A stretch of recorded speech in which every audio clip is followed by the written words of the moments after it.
वैसे इस दुनिया में लड़की होना ही जीवन को काफ़ी कठिन बना देता है। और जब आप दिखने में अच्छे ना हो, पढ़ाई लिखाई में भी अच्छे ना हो, तब सोचिए कठिनाई का लेवल क्या होता है।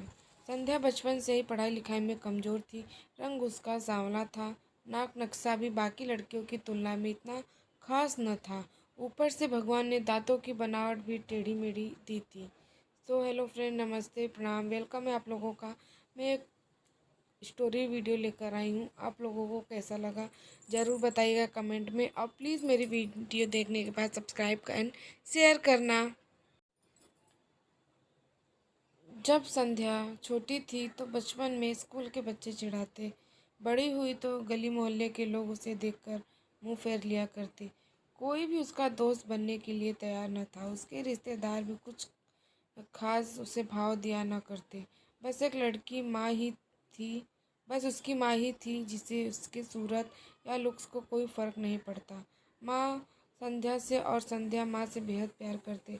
दुनिया भर की आलोचनाओं को सहने की शक्ति थी माँ संध्या के लिए। जब कोई उसे डफर बोल देता या जब कोई उसे बदसूरत बोल देता, जब संध्या को शादी के लिए देखने आए लोग बिना पसंद किए लौट जाते, यहाँ तक कि पापा भी मनहूस बोल देते, माँ तो माँ होती है, उसके समझा बोलने से क्या होता है, तू मेरी प्यारी बेटी है। भगवान के किए इतने सारे अन्याय के बावजूद संध्या जीना सीख गई थी। वह खुश रहना सीख गई थी। जो भी गिने चुने लोग उससे बातें करते उसे चुटकुला सुनाकर हंसाया करती थी, खुद भी ठहाके लगाकर हंसा करती थी। इसके अलावा एक और बहुत बड़ी खूबी थी, खाना बनाना। उसमें बहुत मज़ा आता था, और ना सिर्फ खाना बनाने में मज़ा आता था, उसका बनाया खाना खाकर लोगों को जो स्वाद आता था वो बहुत दुनिया उसे तृप्त कर जाता था। और उसमें यह अपने आप में तो नहीं आता, दुनिया के ठुकराए जाने के बाद उसने अपना सारा समय खाने की स्पीच की किताबें, रेडियो शोज और टीवी चैनल्स को समर्पित कर दिए थे। संध्या की तारीफ तो कोई भी नहीं करता, लेकिन जो उसके चखा हाथों इस के गुण बने की खाने वजह की से संध्या तारीफ अपने आप हर में आज व्यक्ति, बहुत क्योंकि जिसे भी खाना पकाना सीखना हो या कुछ पकवान बनाना सीखना तो संध्या के पास आती, और संध्या भी खुशी खुशी से सिखाती।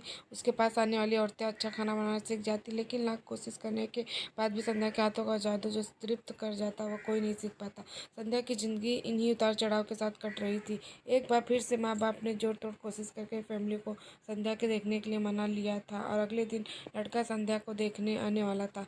संध्या को इस बात की खबर होने पर वह दुखी और गुस्सा हो गई थी कि बिना उससे पूछे, पता नहीं क्यों माँ बाप लड़कों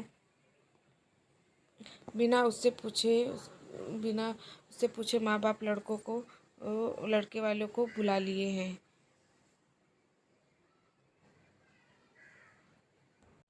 बुला लेते थे और उसका मजाक बना देते थे। माँ ने संध्या को समझाया था कि ऐसा ही होता है, कोई भी बेटी अपने माँ बाप की हमेशा नहीं रहती, उसे एक दिन शादी करके जाना ही पड़ता है। अगले दिन संध्या सुबह सुबह ही लड़के वालों के आने से पहले ही सच सच कर निकल गई। उस दिन लड़के वालों घर आकर माँ बाप को बहुत खरी खोटी सुना कर गए थे। वैसे भी पापा को संध्या पर हमेशा ही गुस्सा रहता था, लेकिन उसकी इस हरकत ने गुस्से से पागल कर दिया। उस दिन पापा ने संध्या का सारा गुस्सा माँ पर उतार दिया, यह कहकर कि एक मनुष्य बेटी को जन्म देकर भी तुम्हारा मन नहीं भरा था, इसलिए उसको लाड प्यार देकर सर पर बिठा लिया है।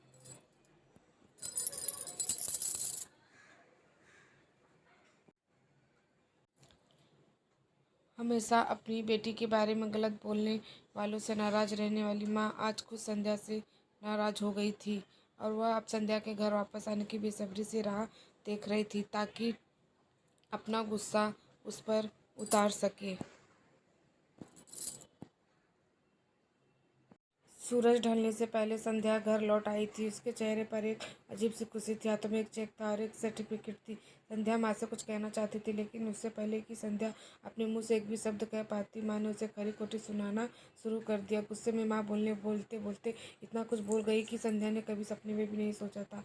माँ ने कहा, बाकी सभी लोग सही थे, तुम सच में मनहूस हो, तुम्हारी वजह से हर कोई परेशान है। अच्छा होता जो तुम पैदा होते ही मर जाती, यह दिन ना देखना पड़ता हमें। माँ उसकी बहुत ज़्यादा ही नाराज़ हो गई थी उसकी इस हरकतों से। गुस्से में बड़बड़ाती और सब्जियां काट रही माँ ने एक बार भी संध्या की तरफ नहीं देखा था। संध्या माँ की बातें किसी पत्थर की मूरत की तरह सुन रही थी। पत्थर की ऐसी मूरत जिसके शरीर में तो न जान हो, लेकिन आंखों में आंसुओं की धारा बह रही थी। संध्या ने माँ से पूछा, माँ क्या सच में तुम चाहती मैं मर जाऊँ? क्या मैं इतनी बुरी हूँ? अभी भी गुस्सा सर पर सवार होने की वजह से माँ ने कह दिया हाँ।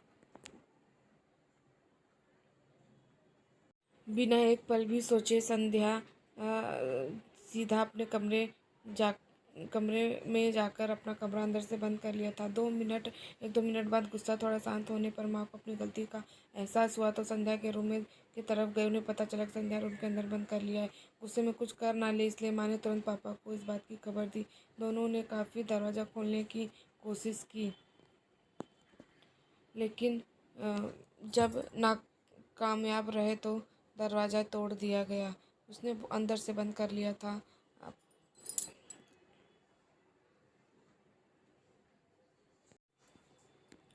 अपने स्कार्फ से फांसी का फंदा तैयार कर संध्या पंखे से लटक रही थी। ज़्यादा वक्त नहीं हुआ था, वह सिर्फ बेहोश हुई थी। माँ पापा ने तुरंत उस पंखे से अलग किया और बेड पर लेटाया। पापा ने तुरंत डॉक्टर को फ़ोन किया। तब माँ का ध्यान बेहोश पड़ी संध्या के हाथ में पकड़ी चिट्ठी के पास ही पड़े 5 लाख के चेक और 5 स्टार होटल में शेफ की नौकरी के लिए कंफर्मेशन लेटर पर पड़ी जो संध्या अपने साथ लाई थी। माँ और पापा ने वह चिट्ठी खोलकर पढ़ी। उसने अभी अभी लिखी थी। चिट्ठी कुछ इस प्रकार थी।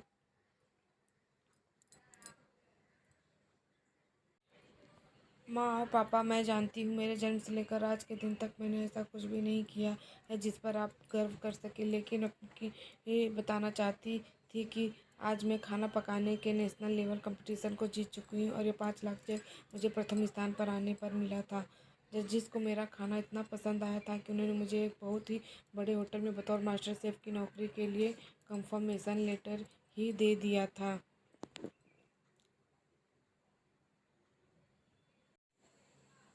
पूरी दुनिया मेरे खिलाफ है, मुझे इस बात का कभी भी फ़र्क पड़ा ही नहीं था और ना ही बाबूजी की कड़वी बातें मैंने अपने दिल पर ली थी, क्योंकि मैं जानती थी बाहर से सख्त दिखते हैं मेरे बाबूजी, अंदर से तो मुझे बहुत प्यार करते थे। प्यार ना करते होते बिना मांगे मुझे कपड़े, मिठाई, पटाखे सब ला कर देते। माँ के प्यार का कोई क्या बयां कर सकता है।